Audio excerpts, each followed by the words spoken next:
বলাগরা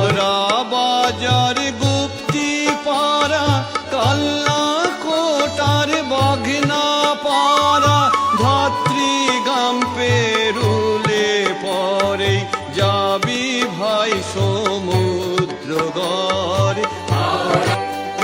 নবদ্বীপ ধাম পূর্বস্থলী তারপরে ভাই যাবি পাটুলি অগ্রদ্বীপার দাইহাট কাটোয়া মহাপ্রভুকে